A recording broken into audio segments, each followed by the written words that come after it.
Rapunzel, pertemuan para putri. Pada suatu masa, tatkala dedaunan musim gugur berjatuhan, para penyihir terkuat dan terjahat berkumpul bersama. Camilla, Xena, Hela, dan Vega. Bagaimana denganku? Memangnya aku pajangan? Jangan lupa ada aku. Dan burung hantu jahat. Mereka ingin mengalahkan setiap putri baik hati di dunia ini dan memerintah dengan keji. Di hari yang indah, Rapunzel melukis buah semangka di kebun istana.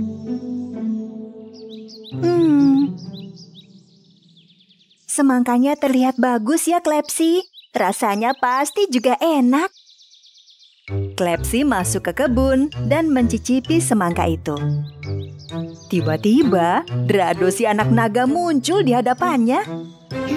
Drado menakut-nakuti Klepsi dengan tatapan galak, sehingga terpeleset dan terjatuh di atas semangka.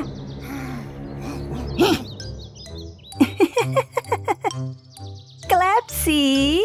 Tingkah canggung Klepsi membuat Rapunzel tertawa, tetapi Drado tersenyum saja tidak. Lihat semangka besar itu. Apa yang terjadi? Salah satu semangka yang dilukis Rapunzel membesar. Semakin besar, hingga sebesar rumah. Rapunzel, Drado, dan Klepsi tidak percaya dengan yang mereka lihat. Apa kau lihat itu? Ayo kita lihat ke dalam. Ketika Rapunzel dan Klepsi masuk, mereka melihat sebuah kamar mungil dengan dinding berhiaskan pola biji buah semangka.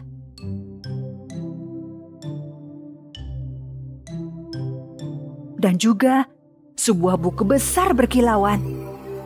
Buku para putri. Rupanya ada putri lain selain kau, Rapunzel. Sepertinya begitu. Ayo kita baca isinya. Siapapun putri yang menemukan buku ini harus membaca dengan penuh perhatian. Sehingga kau akan tahu putri yang mana tinggal di mana. Kau tidak akan tahu kapan kalian saling membutuhkan. Oh, putri yang lain? Ketika keempat putri bersatu, mereka akan menyadari betapa kuatnya mereka dalam pertarungan. Dalam waktu dekat akan terjadi pertarungan antara putri-putri dan para penyihir. Siapa yang akan menang? Begitu kau selesai membaca, kau tak punya banyak waktu untuk mencari kawan-kawanmu. Temukan Cinderella terlebih dulu, yang lain menyusul. Dan ingat sayang, hati bersih berkumpul adalah yang terbaik. Rapunzel bercerita soal buku itu pada Drado dan memintanya mencari Cinderella.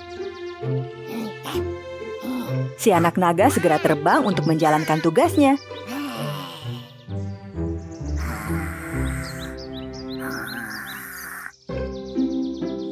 Beberapa waktu kemudian, ia tiba di satu tempat dan menemui dua tikus bernama Mozzarella dan Cheddar.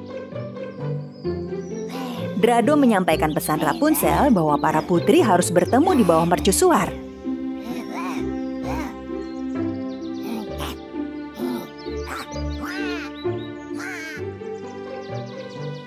Mozzarella dan Cheddar segera memberitahu Cinderella, yang kemudian segera memberitahu putri yang lain. Ketika tiba di hutan ajaib, ia bertemu si Bintik yang sedang memetik blackberry. Hei Bintik, beritahu Putri Salju bahwa kami harus bertemu di bawah mercusuar. Bintik segera memberitahu Putri Salju.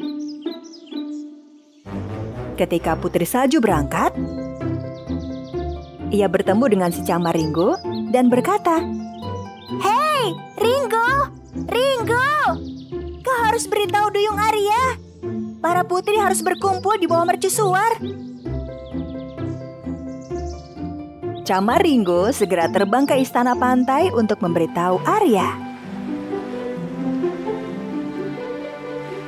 Namun Arya sedang tidak berada di istana. Ringo berdiri di dermaga dan mulai bersiul. Dolphy yang mendengar siulan Ringo muncul dari tengah gelombang. Ringo memohon agar Dolphy langsung menemui Arya dan mengabarkan pesan Putri Salju. Dolphy Luffy langsung berenang menuju kerajaan bawah laut dan mengabarkan apa yang didengarnya pada Arya. Segera setelah itu, Arya secepatnya berenang menuju mercusuar di permukaan air. Begitu tiba, ekornya langsung berubah menjadi kaki manusia dan segera menuju lokasi tempat berkumpulnya para putri. Hai, aku Duyung Arya. Jadi kalian ini adalah putri-putri. Selamat datang Arya. Aku Rapunzel. Aku putri salju. Dan namaku Cinderella. Nah, akhirnya kita bisa berkumpul. Mereka berbincang hingga malam tiba, saling berbagi cerita. Di ujung malam, kala lampu mercusuar menerangi lautan, para putri pergi menuju hutan untuk mengetahui kekuatan mereka.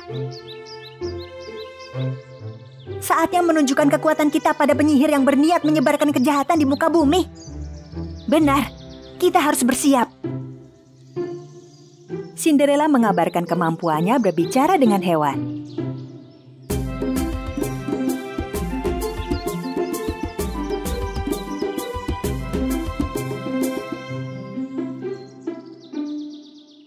Aha, itu artinya kau bisa berbicara dengan Drado naga kecilku? Naga? Luar biasa. Wow, keren sekali. Drado kemudian muncul. Halo Drado. Kau bisa berbicara denganku?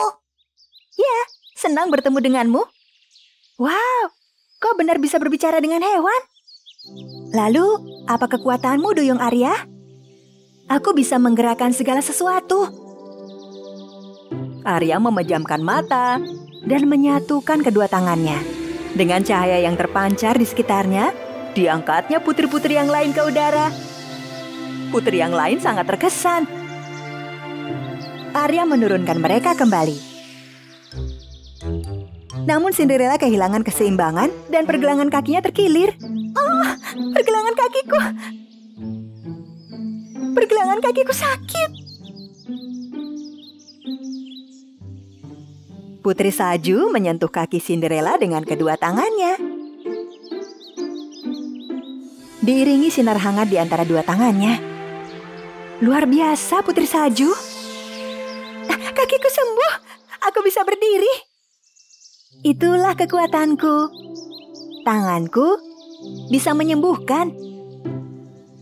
Akhirnya, Rapunzel membisikkan mantra ajaib pada rambutnya dan menerbangkannya ke angkasa.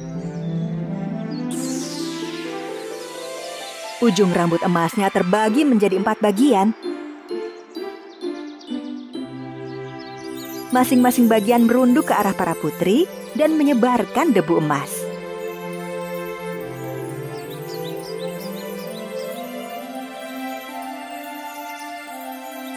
Lalu, bagian-bagian itu menyatu kembali dan membentuk sebuah jembatan yang bisa dilalui para putri. Kekuatanku adalah mampu mengendalikan rambutku. Wow, keren sekali. Putri Salju, Duyung Arya, Cinderella, dan Rapunzel yakin kekuatan mereka mampu mengalahkan para penyihir. Di satu sisi, terdapat 4 putri baik hati bersatu. Sementara di sisi lain, terdapat 4 penyihir jahat berkumpul. Bagaimana denganku? Aku masih di sini. Bersama burung hantu jahat. Tapi ingat burung hantu, dalam tiap kisah, yang baik selalu menjadi pemenangnya.